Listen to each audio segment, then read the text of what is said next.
Hi everyone, my name is Miguel Mejias. I am a PhD student studying birds and conservation in Newfoundland. Because of COVID, I'm actually finishing up my doctorate here in Bermuda, and today I'm going to talk to you about bird life in Bermuda and what it's like. So we're actually at Spittle Pond, right? Spittle Pond Nature Reserve, which is the largest wildlife sanctuary in Bermuda, and it's by far the best birding spot in Bermuda. So basically the pond itself, it supports birds year-round. So this includes both birds that are migratory and birds that are resident. So what is migration?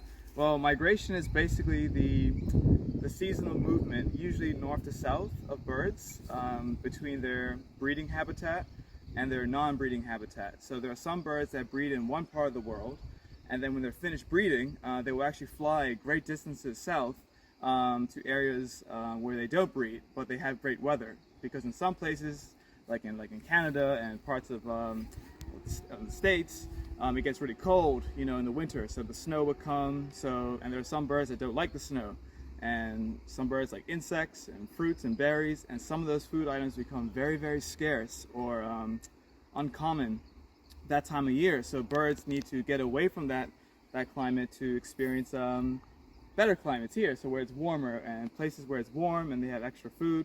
So some birds actually have vacations where they actually spend time in Bermuda throughout the winter. So right now this is October, so this is actually the peak migration of many birds coming from places like Canada, America, even birds from Europe, the UK, rarely Japan. Like we get very exotic birds in Bermuda. In fact, we get at least 200 species of birds every year between January and December. At least 200 species of birds are recorded in Bermuda every year. And Spittle Pond is one of the places where we can find both of these birds, whether they're migratory or whether they're a resident. So some common birds you would see in a place like Spittle Pond would be things like herons, ducks, swans. We get falcons, shorebirds, warblers, woodpeckers, you name it, hawks. The occasional owl. Bermuda is fantastic for seeing these birds. And Spittle Pond the reason why Spittle Pond is such a great bird habitat is because there are different types of habitats that make up Spittle Pond. So we have the wetland habitat right here, which is the pond. So you have birds like ducks and herons, shorebirds that will basically walk around or swim in the pond and look for food as well. You also have like a nice woodland habitat as well right here. So birds like sparrows and warblers and tanagers, that's where you'd find these birds gleaning insects off the foliage. We've got the rocky coastal habitat behind us as well. So as you guys know, if you guys like longtails, that's where you'd find them in the summer months. From like February right up until September, you see longtails breeding on the rocky coast. And we've also got, believe it or not, even the farm itself. So we have some cows back there.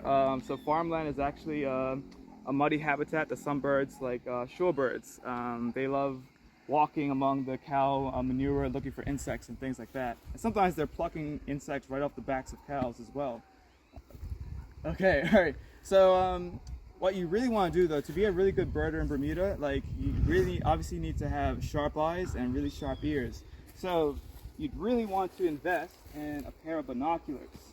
Like this, so that way you can see the bird really well, because some birds that we're talking about is about the size of a baby's hand, like tiny warblers, and these birds are flying over the ocean from North America to get to Bermuda, and they fly about 2-3 days straight, so they have to fatten up in North America before making that treacherous and dangerous journey far south to Bermuda. So let's see what else. And so, when I'm looking for birds, obviously you want to have your binoculars, and, if you hear something, you just put your binoculars up to it, and, you give the habitat a good scan to see if you see anything very interesting. Let's see if I see anything. All I see is cows at the moment.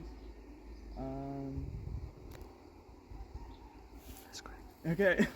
All right. Okay, this is going to be like a lull period. Okay, what else?